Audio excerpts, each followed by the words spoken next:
Am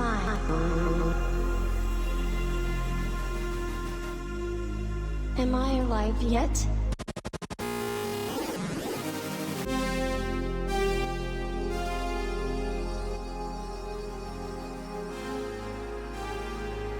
hope everybody is alive. If you're not, then you need to look around and wonder what the hell is going on and why the hell moves on to the next life. But either way, hey, at least enjoy the stream while you're here, huh?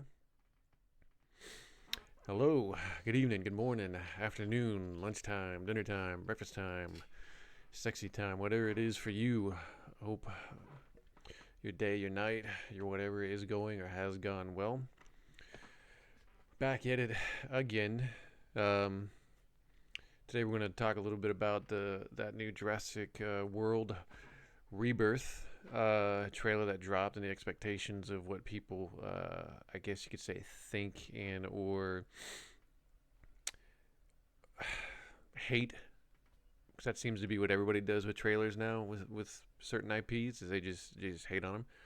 And then we'll get into a little bit about Disney Plus losing 700,000 subscribers, which I think as a whole it wasn't like only Disney Plus that lost to 700,000. I think it was a combination of Disney Plus,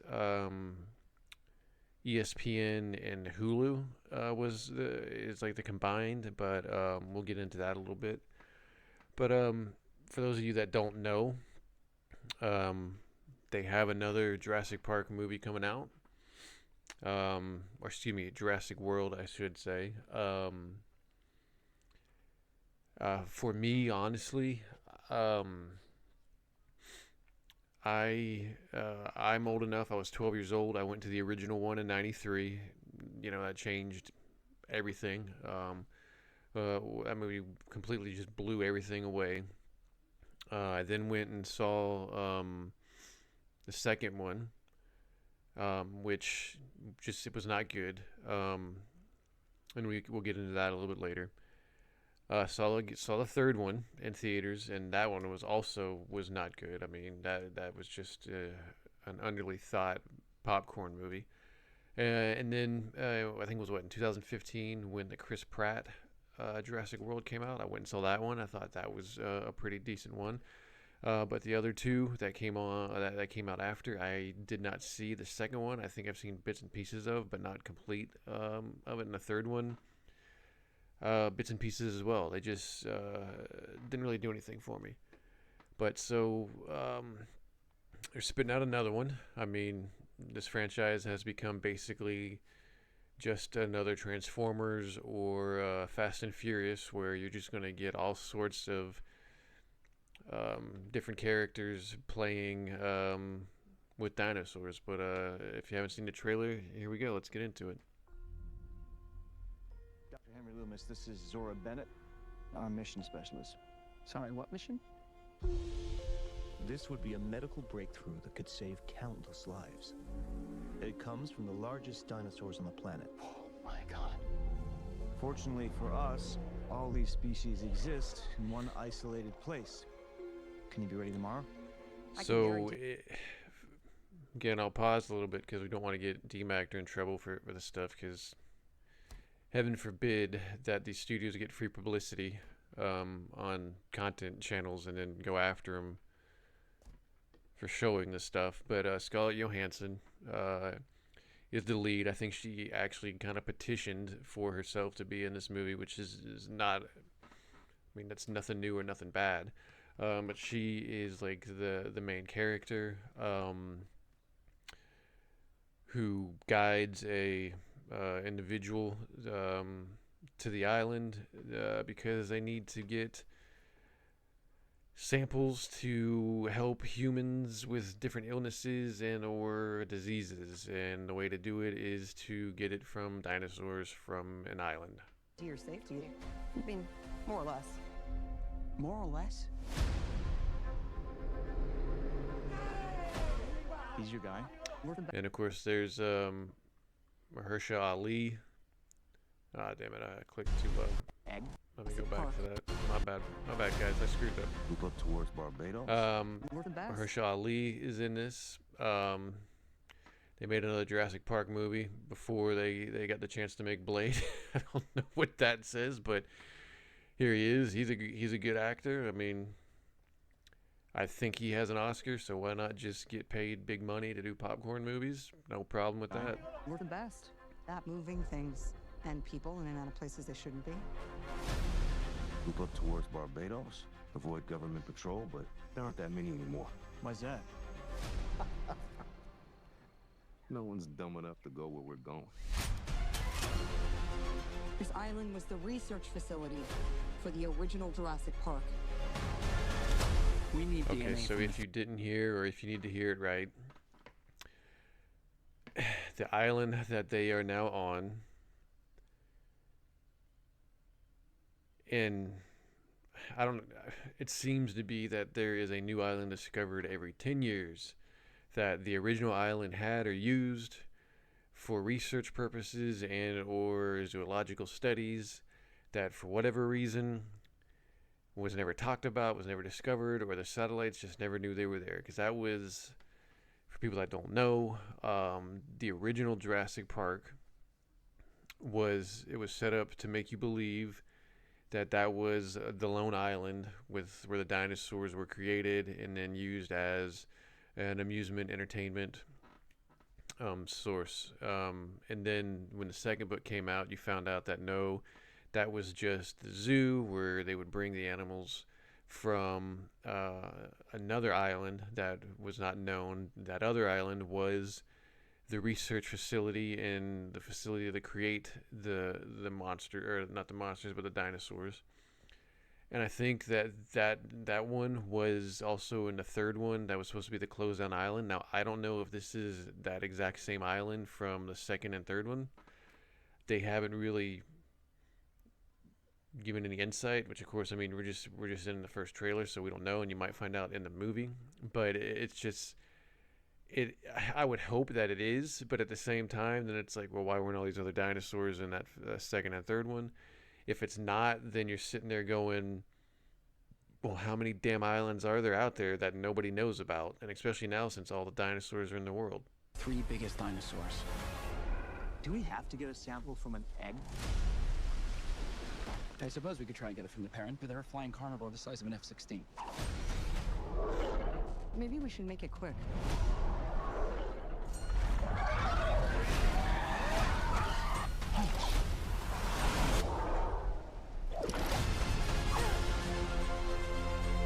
These dinosaurs were too dangerous for the original park. Please don't say they're raptors. They're raptors. The worst of the worst were left here. Come on! Duncan!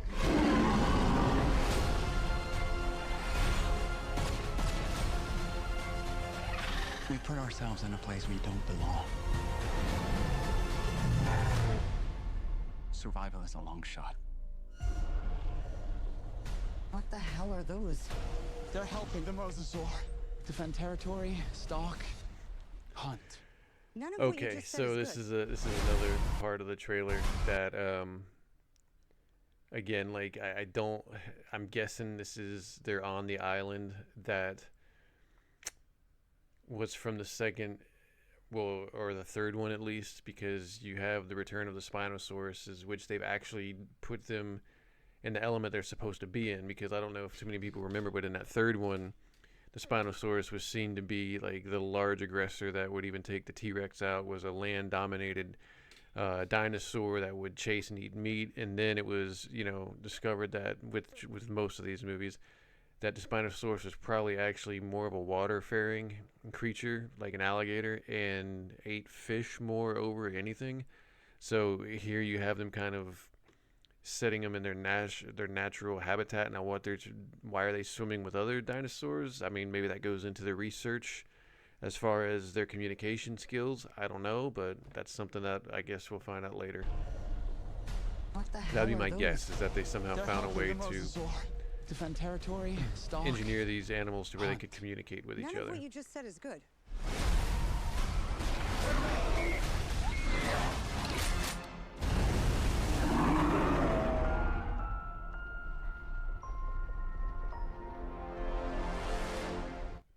Okay, so that was the trailer. There's just a few things about it. One, with this movie, especially like this, I get vibes of like the King Kong, you know, King Kong, the older King Kong movies, but also the Skull Island. Like there's a lot of really like just the CGI and everything. It's really Skull Island CGI vibe, and they go with and this will get into it. But if you look at this and the way he's looking at this other little one here,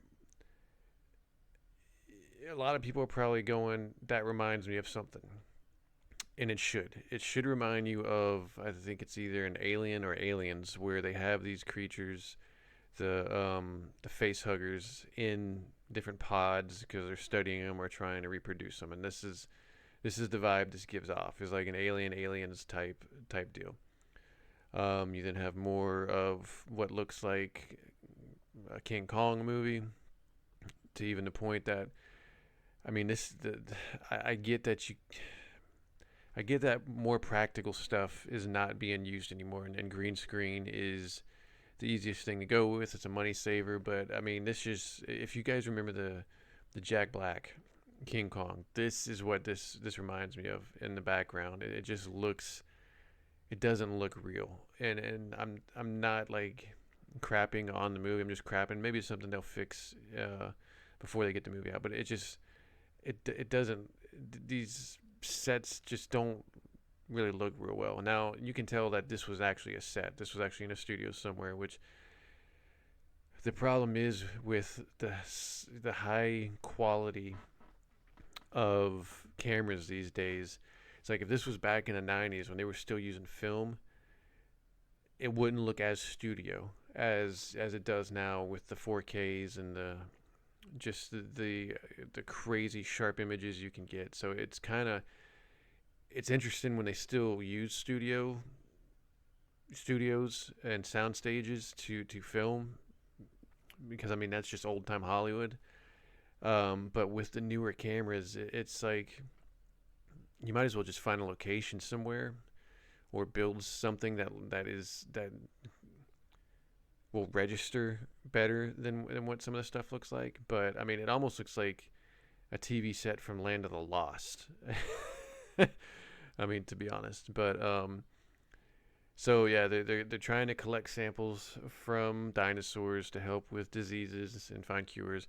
And then we come across what is going to be the big bad in the movie. And no, it is not velociraptors. And I think these raptors in this particular movie, the reason why you're only seeing their feet is I think they're going to look more like what they were supposed to look in real life. I think they're going to be covered in feathers.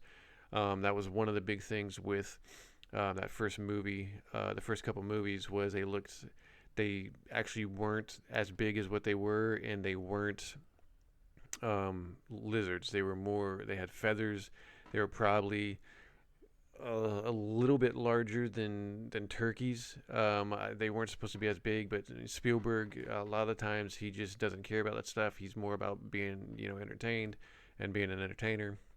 So he'll sometimes ignore facts or what should be, going on. So I think you're going to see velociraptors with actual feathers like they should look. Now we get to the new big bad, which is this thing you only get to see the front of its claw here, which comes out almost like Kong, where the fingers are, underneath. You get a better view of it. One right here. And so here's the thing. They're going with hybrid dinosaurs again. I mean, that's just where the series has gone. In the rumors with this particular creature, and there's a better image of it. There's the old Dilophosaurus, the old spitter, which also actually did not spit venom and was not that big. So here's this particular creature, and I think what this is a flashback to it'll probably be one of the first couple of scenes, I would think, in the movie, and it has to do with this hybrid creature. As you can see, it has a short face, a big bulb its head. It looks like there's no eyes, but I don't know. And it has like the kind of gorilla walk. Now, there's rumors out there that this creature is supposed to be the mix of like a Rancor monster from Star Wars, a xenomorph from Aliens, which again, there's the Aliens hint, and I think like a T-Rex. Why they're going this way with it, I don't know.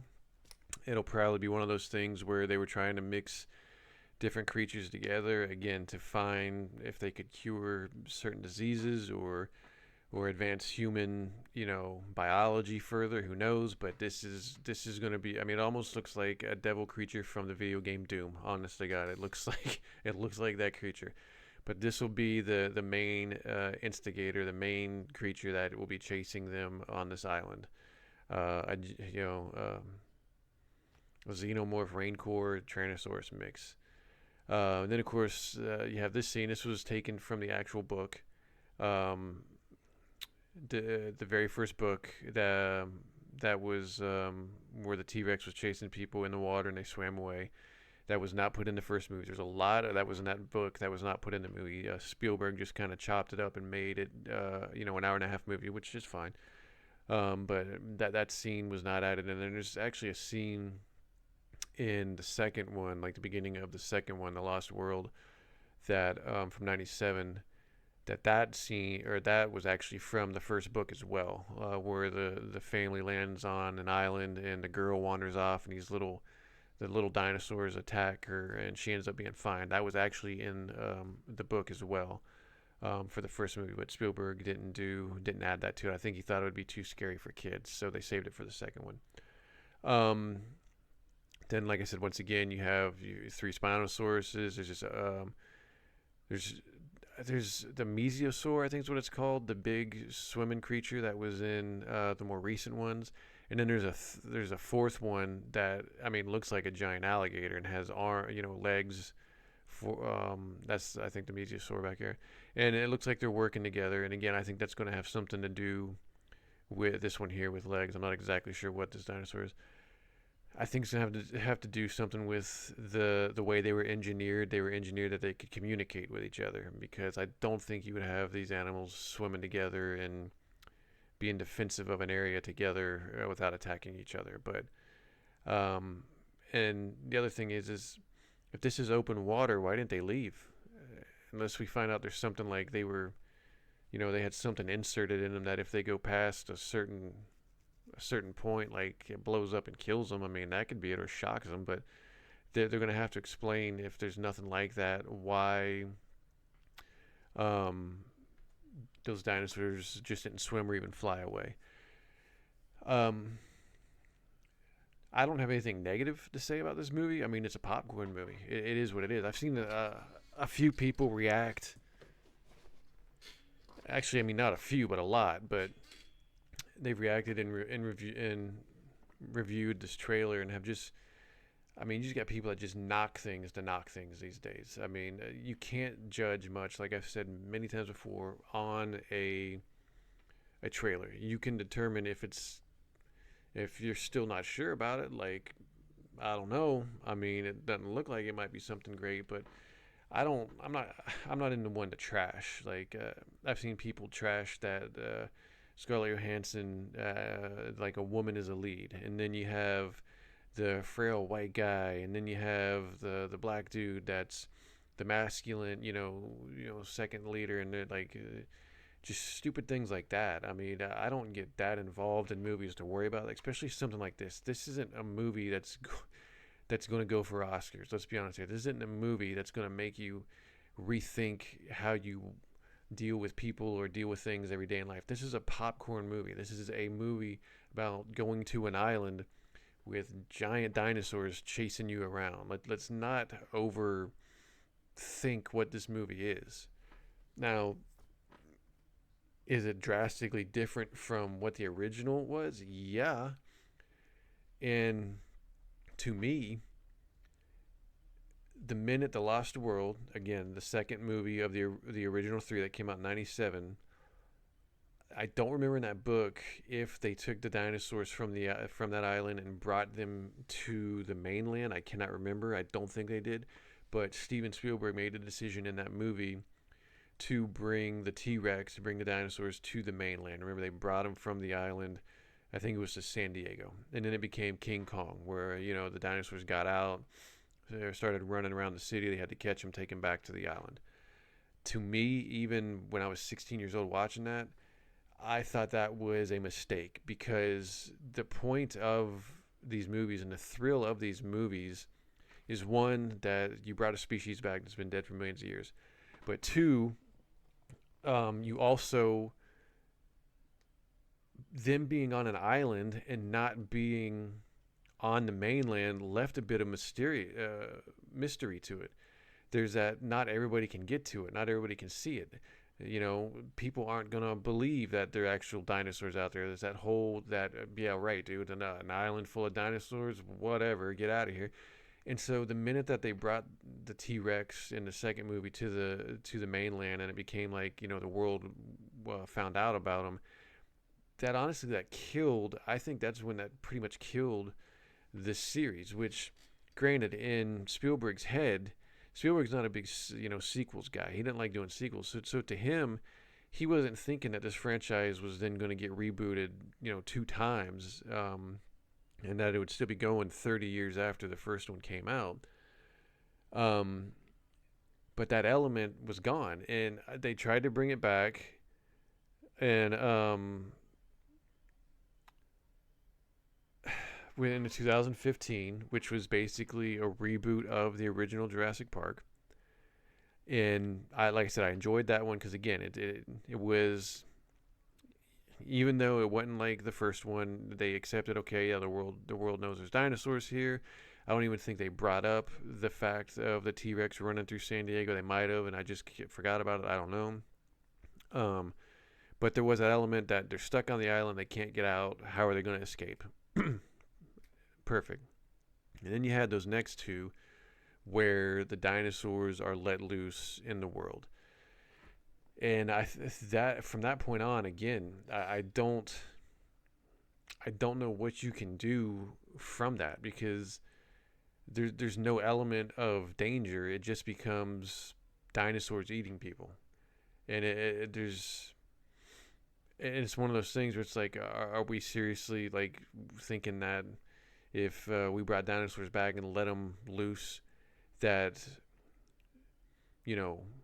countries wouldn't go after them with their governments or even with their military or whatever to corral or even destroy these creatures? Like, they just sit back and go, oh yeah, oh, they ate 5 other people, oh well, that's just what we have to deal with.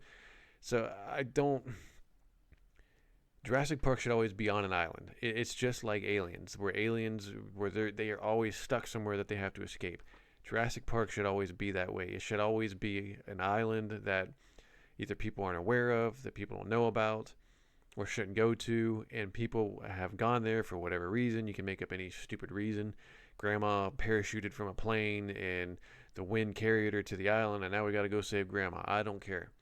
But that's where these movies should be. So I like that aspect that they went back to a park or to an island that they have to escape from.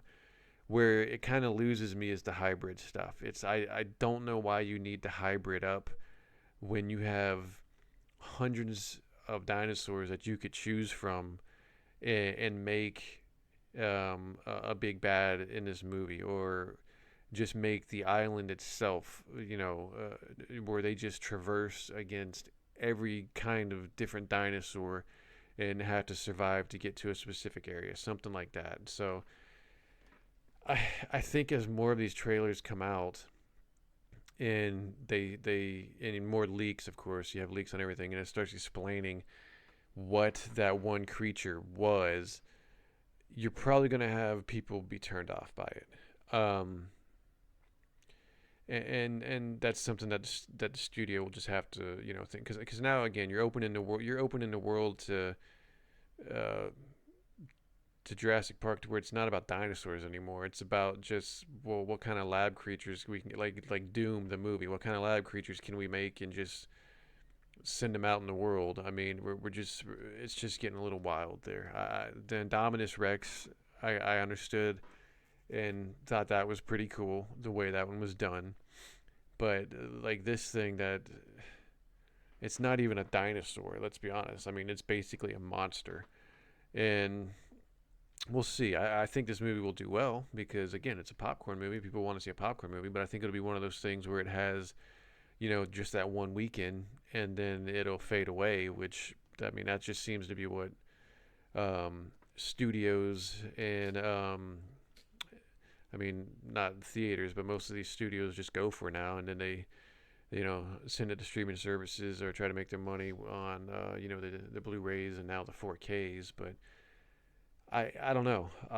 Me personally, that first movie is all that you need if you want to be a Jurassic Park fan. Because there was a whole, like, unless you were alive at that time, and it's one of those things, like people with Star Wars or people with Jaws or people with the King Kong, the original King Kong from the 30s.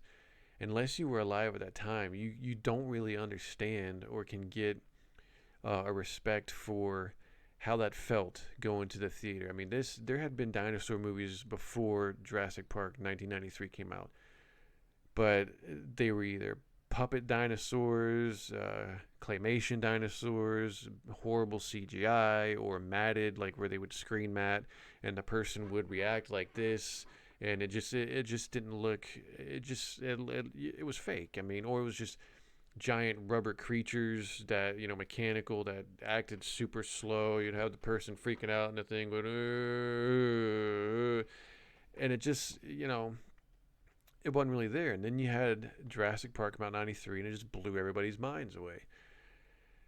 And I mean, the anticipation for that movie, not just in theaters, but I mean, I remember at the stores, the Walmarts, the Kmarts that aren't even around anymore, they had like whole aisles filled with merchandise, with toys, hats, shirts, pants, socks, candy, whatever. I mean, I remember that summer just buying all sort. I mean, I even have this old Jurassic Park vehicle from 93 that I still have there. I mean, I had a ton of those toys. There was just a different level of feel around that movie when it came out, and it's one of those where you don't really see that much anymore. I don't even think with like the Marvel stuff you get it there. I think there was a little bit with Star Wars from that 2015. I think there was a little bit with that, but it quickly dissipated, the hype of it. But I honestly, I can't think of any movie besides The Phantom Menace in 99. The Phantom Menace in 99 had a lot of hype as well. That one had crazy hype and merchandise as well. But besides that, Jurassic Park from 93 is the only, like, those are the only two in the last 30 years that I can remember. Of course, you have the Harry Potter, but those are just, I mean, that's just a segment of just super Harry Potter fans. But to where the hype was just, it was everywhere and you couldn't escape it. It was in your face 24/7. And these most recent movies, that just hasn't been there. Like, there was a little bit of hype for that 2015 one. I think there was also some nervousness about it, and it ended up being a good movie, and it ended up doing really well. But then the two after that just, they weren't, again, they just weren't that good, what they were going for and what they were going with there. So it's tough to continuously make a movie like that where there's no more surprises. Let's be honest, there's no more surprises with it. But you don't have to engineer something to add an element to it. I mean, just do what it is. Make it a popcorn movie. Have them run through an island and being attacked by different dinosaurs, trying to save grandma from jumping out of the plane too early and parachuting on the island, and just go from there. The hybrid stuff and the selling dinosaurs, for warfare and all that stuff. It's I don't know. I think writers at times tend to overthink in these situations. It's the same thing with the Star Wars stuff. It's like the writers that have gone into those Star Wars and try to overcomplicate Star Wars when Star Wars is super easy to figure out. It's good versus bad. It's light versus dark.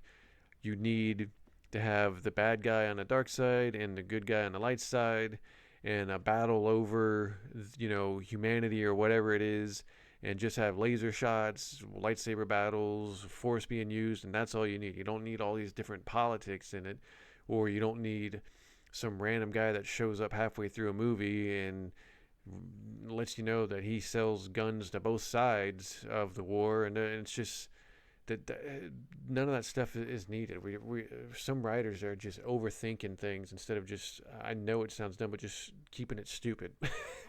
Just let the people laugh and eat their popcorn. But again, I'm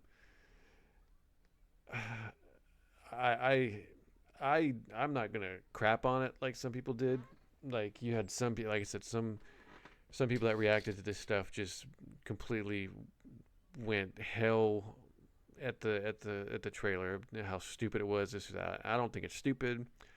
It is what it is. It's a popcorn movie. If you like dinosaurs running around eating people because they're dumb enough to go to the island, hey, go enjoy the movie. Have fun with it. I mean, don't let anybody talk you from not going to it because they have their own idea of politics, or they have their own idea of why they hate movies these days because they're, got a stick up their ass. I mean, don't let that determine if you should see it or not. Again, we'll see. I'm sure they'll have another trailer or two, which they always do, that comes out, which might explain a little more. But yeah, if you enjoy that type of stuff, go and see it. To me, it's no different from, like I said, from the Transformers and Fast and the Furious, where you're just continuing the series because it's an IP to drain money from. That's fine. I mean, that's the same thing that Disney is doing with Star Wars and Marvel. They're draining every little bit they can out of it. That is what it is. So yeah, I mean, just if you're gonna go to theater, go enjoy it as a popcorn movie. Speaking of Disney, there are all these reports out that Disney lost 700,000 subscribers from October to December. In some of the articles I read, I don't think it was Disney Plus alone. From what I'm seeing, it was a combination of Disney Plus, ESPN subscribers, and I think Hulu. That is also, I believe it's owned by Disney. I mean, which so is ESPN. Which, by the way, there's been talk out there that Disney is shopping ESPN to sell it because I think they're just losing so much money on ESPN. So 700,000 lost, and the first thing that a lot of people go with is that it was due to the politics of Disney, which again, I don't really get into that stuff. I have seen some things with Disney where it's like, okay, yeah, we're getting a little too tongue-in-cheek here. We're getting a little too, I don't want to say propagandish, but we're getting a little too leaning one way or the other as it is, instead of just making stuff. So do I believe they lost some subscribers or a lot of subscribers because of that? Yeah. I mean, you're going to have some people that they have drawn the line in the sand. They're anything that Disney puts out is always going to be what they consider woke or to the left, which, I mean, hey, that's fine. That's their view of it. That you can respect that. If that's what they want to say, that's fine. It's their money. They can do what they want with it. But I don't think that's the main reason they lost 700,000 people. There's a lot of reasons. I mean, politics, sure, that can be a small percentage or a percentage of it, but they've raised their prices in the last 2 years, more and more each year, along with the price rises.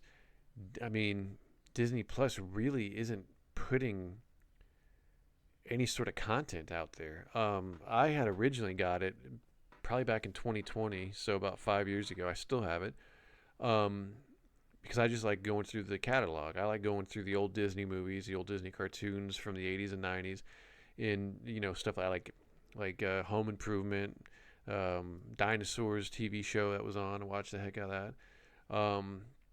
just whatever the stuff that I grew up loving, the nostalgic stuff of it, the 20,000 Leagues Under the Sea movie, the old, even during their what was considered the dark period of the 80s, the cartoon movies that they had then. I'll pop those in and watch them at times. And then, of course, you had The Mandalorian, which was the big reason a lot of people, flowed to Disney Plus. You had the Marvel stuff and more of the Star Wars stuff, and they've done a few other things here and there content-wise. But they've had a lot of misses on a lot of their content and a lot of their series. And honestly, I can't think of anything in the last year, series-wise, content-wise, that they've put out that I was like, yeah, I need to sit there and watch that. That looks interesting. And it's not, again, it's not what most people on YouTube or most people doing these content podcasts go on, where it's because it's all politic related.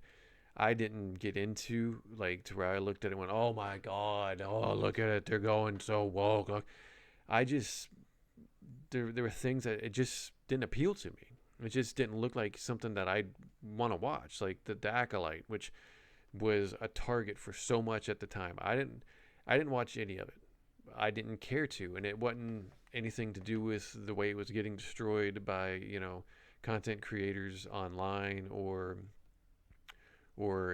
in Twitter forums or whatever you want to call it. It was just when I saw the trailer for it, it did not appeal to me. It did not do anything for me. So I didn't watch any of it. I just didn't care. The same thing with Andor. I watched the first 2 episodes of Andor, and it just didn't feel like Star Wars to me, and I stopped watching it. Now, that's been one of the more critically acclaimed series. People seem to love it, but it didn't do anything for me. Some of the Marvel stuff that has come out, what was that, Miss Marvel with the teenage girl? Again, that just didn't appeal to me. I know a lot of people went after that by going, oh my God, they're going and focusing on a girl, and I thought, whatever. That wouldn't have bothered me from watching anyways. I just didn't grow up reading about that character or cared about that character, so it wasn't going to get me to watch that particular series. And it's been one of those things where it's like I have Disney Plus, and I don't remember. I think I've opened it or watched it once in the last month or so, and I can't remember what it was that I watched. It might have been the dinosaur series, because I just love rewatching that over and over again. But I also got it for my brother and his kids, where they could put it on their television. They could, I think it's I get charged an extra $1 or $2, which is not a big deal. And their kids love it. Their kids like watching all those, the Disney stuff and the Marvel stuff and Star Wars stuff. And it's more, I keep it for them so that they can enjoy watching it, and it saves my brother, how much. I think about they're charging $17 a month now for it. Save them a little money so their kids can watch that stuff. But again, they're just in the last 6 months to a year, the only things that I've gone on there and watched have been the Marvel movies, Deadpool and Wolverine. I watched on there. I think I watched the Marvels when it came on there, some of that other stuff, but there just hasn't been anything that I've been like, oh, I need to get on there and watch this series. I need to get on and watch this show. And because they're just not putting anything out. So I think moreover, politics, this isn't 700,000 people leaving just because of the politics or quote unquote politics of Disney Plus. This has to do with a combination of a lot of things. It has to do with a combination of the politics. It has to do with a combination of the money, the fact that they're not just Disney, but every streaming service is raising their prices. So you're going to have people that are going to cut certain streaming services. And Disney Plus, I can see why that would be one of them, because they don't put out the content like Netflix does, like maybe Hulu does, or some of these other ones that might be cheaper does. So if you're looking at it if you have, let's say you have Hulu, Disney Plus, Netflix, Tubi, whatever, you have a combination of 4 or 5 of those streaming services. and they start jacking their prices up. They start raising their prices up, and you need to cut one or two of them. You're going to look at that going, well, which one do I get my money with? Disney Plus is not one that you're getting your money with. So I find it interesting, and probably connect the dots, that I think this was around the time when a lot of these streaming services were raising their prices, that Disney lost 700,000, and it's probably because they have just not really handled their series, their content on that streaming service, unlike Netflix has, unlike one of these, these other Paramount, whatever streaming services are out there. They rely so much on trying to get their movies there to keep you to watch, but that's just not going to do it. I mean, people come home, and it's, unfortunate, but people come home and they turn on Netflix and they'll sit there and just go to different series. And again, with Disney Plus, you can't. There's just, once you've seen it, you have to wait another year or two before the next season comes out, or you have to try to find if it's still on there. You might only get one season, and then that's it. So Disney Plus, Disney in general, really needs to take a look at themselves and understand why it was that they lost 700,000 people. Again, it wasn't just because of politics. Don't let anybody tell you it was because of the politics.